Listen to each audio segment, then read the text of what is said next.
Teka-teki kematian seorang guru ngaji di Bangka Tengah akhirnya terkuak. Pelaku tak lain adalah anak didik korban dalam menimba ilmu agama. Pelaku membunuh korban di dalam rumah dengan menggunakan senjata tajam. Dugaan sementara guru dan murid tersebut sering silang pendapat saat pengajian berlangsung. Pemirsa, selain kasus pembunuhan guru ngaji oleh muridnya selama 1 jam ke depan, Realita juga akan menghadirkan berita-berita kriminal pilihan. Bersama saya, Arlisa Hadi.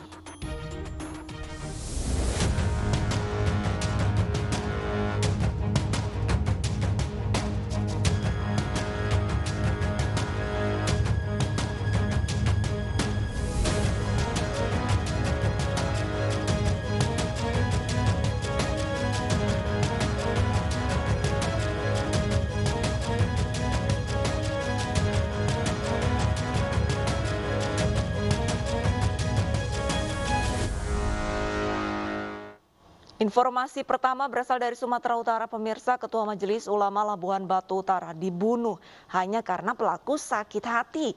Pelaku yang juga bekerja sebagai buruh kepada korban nekat membunuh karena ditegur tidak boleh mencuri sawit.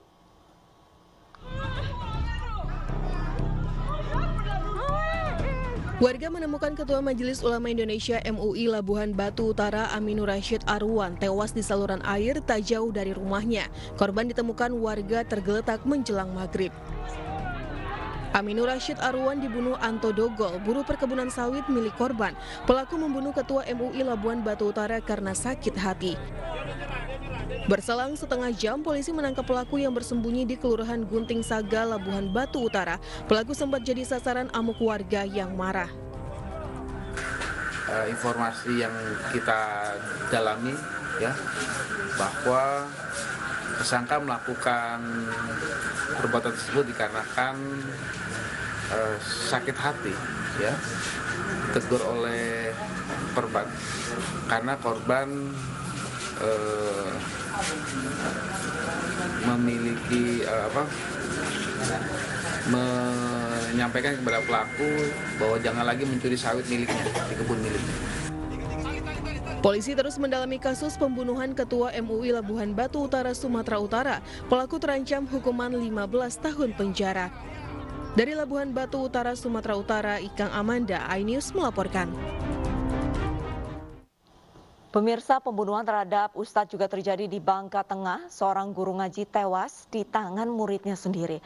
Pelaku dan korban diduga sering bersilang pendapat saat pengajian hingga berbuntut peristiwa pembunuhan.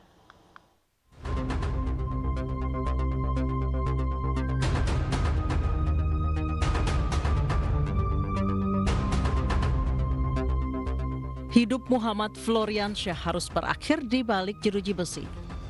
Warga Simpang Perlang, Bangka Tengah, Kepulauan Bangka Belitung ini menjadi tersangka pembunuhan guru ngajinya sendiri jauh hari. Pelaku terus diperiksa intensif pihak kepolisian. Dugaan sementara pelaku yang baru beberapa bulan menjadi murid sering berbeda pendapat dengan korban saat pengajian. Karena kesal, di hari kejadian pelaku mendatangi korban di rumah dengan membawa senjata tajam. Setelah keduanya kembali berdebat, pelaku lalu menganiaya korban hingga tewas. Pelaku lalu melarikan diri dan sempat bersembunyi. Setelah dibujuk ayah dan kakaknya, pelaku akhirnya menyerahkan diri sehari setelah pembunuhan. Bila memang benar, baik keluarga tersangka maupun teman-temannya kooperatif dan berhasil membantu kami menemukan tersangka. Kemudian tersangkanya pada saat melakukan masuk ke dalam rumah seorang diri dan langsung melakukan beberapa kali pembacokan kepada korban. Sebelumnya warga mendatangi rumah jauh hari seorang guru ngaji yang tewas mengenaskan di rumahnya. Korban terluka di kepala dan tangan, meninggal dunia setelah dianiaya di rumahnya. Pembunuhan ini terjadi siang hari saat rumah sepi. Korban sempat minta tolong sebelum ditemukan tergeletak bersimbah darah. Menurut tetangga, korban Ustadz Jauhari dikenal ramah dan tidak pernah bermasalah dengan tetangga. Di Di Banda Aceh, seorang wanita guru ngaji tewas ditikam sepupunya. Tidak hanya itu pemirsa, pelaku juga mengamuk menggunakan senjata tajam hingga melukai anak dan keponakan korban.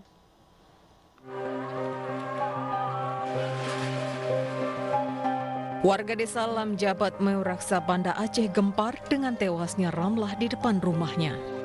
Wanita yang juga guru ngaji ini ditikam tetangganya sendiri yang masih ada hubungan keluarga. Tidak hanya membantai Ramlah, pelaku juga turut melukai anak kandung dan keponakan korban yang sedang bermain dan menjaga anak korban lainnya yang masih balita. Di sini udah jerit-jerit anaknya minta tolong. Saya di sini, jadi lihat dia udah jatuh bersimpuh gitu, coba bangun dengan minta tolong gitulah. Polisi yang datang ke lokasi kemudian mengevakuasi pelaku yang sempat diamuk warga sekitar saat ditangkap. Pelaku diketahui merupakan sepupu korban yang tinggal bersebelahan rumah.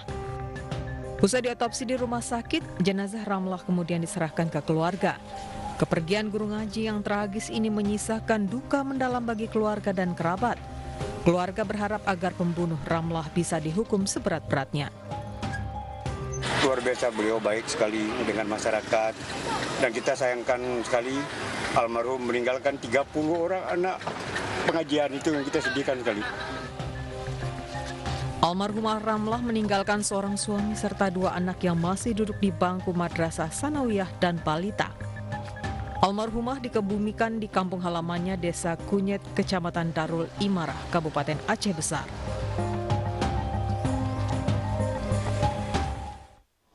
Nasib tragis juga menimpa seorang bocah laki-laki di Bengkalis, Riau. Korban yang pamit pergi mengaji pada orang tuanya justru tewas disodomi seorang pria pecandu narkoba yang takut aksi bejatnya terbongkar.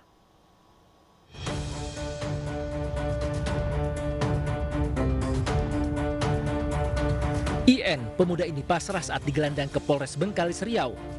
IN ditangkap di rumahnya di Desa Ketam Putih, Bengkalis Kota karena membunuh bocah 14 tahun di Jalan Pembangunan Desa Sungai Sebatang, Bengkalis. Pelaku mengaku nekat membunuh lantaran korban yang disodomi akan melaporkan perbuatan bejat pelaku ke orang tuanya. Peristiwa tragis ini bermula saat korban yang pamit mengaji pada orang tuanya usai sholat maghrib bertemu pelaku di jalan tidak jauh dari rumahnya. Pelaku lalu menarik korban ke semak-semak dan memperkosanya. Usai mensodomi, korban mengancam akan melaporkan apa yang dialaminya hingga membuat pelaku panik dan membunuh korban menggunakan senjata tajam. Polisi yang menyelidiki kasus ini menangkap pelaku sehari setelah kejadian. Namun pelaku yang diperiksa intensif baru mengakui perbuatannya 3 minggu kemudian dan juga dipastikan positif menggunakan sabu. Kemudian dengan kecemasannya itu langsung melukai saudara RW.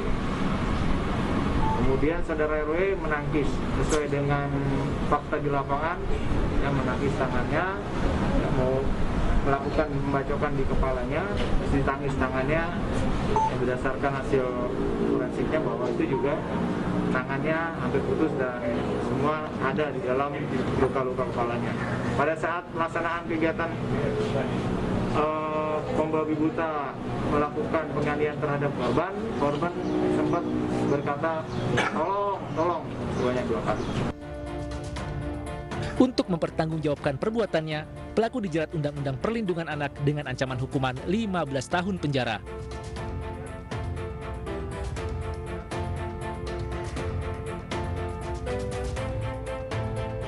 Sebelumnya jasad anak laki-laki ditemukan warga di semak belukar Jalan Pembangunan Desa Sungai Sebatang, Kecamatan Bengkalis Kota. Saat ditemukan, kondisi bocah 14 tahun ini mengenaskan, penuh dengan luka sabetan senjata tajam. Sebelum ditemukan, korban pamit pada orang tuanya untuk pergi mengaji. Namun hingga tengah malam, korban tak kunjung pulang hingga membuat keluarganya gelisah dan mencari korban bersama warga. Jasad korban akhirnya ditemukan di semak-semak samping jalanan tidak beraspal.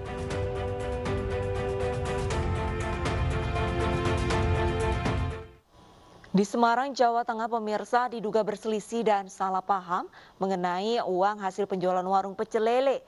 Seorang anak tega menganiaya ayah kandungnya hingga tewas. Pelaku yang sedang mabuk marah saat ditegur korban.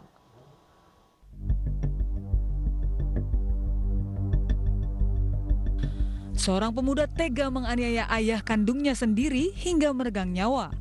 Aksi penganiayaan pelaku SKP, warga Tegal Sari Perbalan Semarang terhadap ayah kandungnya NAS dilakukan di warung pecel lele di Jalan Sriwijaya Semarang, Jawa Tengah.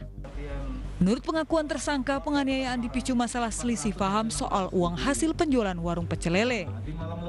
Uang yang diserahkan kepada tersangka oleh korban tidak sesuai dengan yang ada di catatan korban. Saat ditegur, korban yang sedang mabuk justru marah dan memaki pelaku hingga membuat pelaku emosi dan langsung menganiaya korban hingga tak sadarkan diri. Ini adalah pelaku anak kandung dari korban sendiri. Nah, motifnya apa? Dari hasil pemeriksaan ini sementara dapat disampaikan bahwa persoalan antara orang tua dengan si anak ini sudah hubungannya sudah tidak begitu harmonis beberapa waktu belakangan, dan terakhir dipicu oleh soal hasil dagang jual beli. Kini pelaku terancam dijerat pasal 351 KUHP tentang penganiayaan hingga meninggal dunia dengan ancaman hukuman 7 tahun penjara. Dua pemuda terlibat duel menggunakan senjata tajam di tepi jalan raya Bandar Lampung. Keduanya terluka parah dan dilarikan ke rumah sakit. Emosi dan salah paham diduga kuat menjadi pemicu perkelahian tersebut. Dua remaja bernama Andre dan Ferdian ini terlibat duel di tepi jalan Antasari, Kota Bandar Lampung. Menggunakan senjata tajam, keduanya saling serang untuk melukai lawannya. Perkelahian terhenti setelah ada warga yang memisahkan perkelahian tersebut. Aksi kedua pemuda ini terekam video amatir warga. Akibatnya kedua pemuda ini terluka di bahu dan dada hingga harus dilarikan ke rumah sakit. Menurut Kapolsek Tanjung Karang Timur Kompol Doni Arianto, aksi saling tikam kedua pemuda ini dipicu selisih paham karena salah seorang pemuda yang bekerja sebagai pengemudi menolak memberikan tumpangan. Iya, dua-duanya terluka semua kemudian dibawa ke RS Segera Husada. Nggak saling kenal, jadi spontan aja. Ya, mungkin tidak berkenan kali dari pihak supirnya untuk ditumpangi ya. Mungkin terjadi cekcok mulut. Kasus ini ditangani Polsek Tanjung Karang Timur setelah salah satu orang tua melapor ke polisi.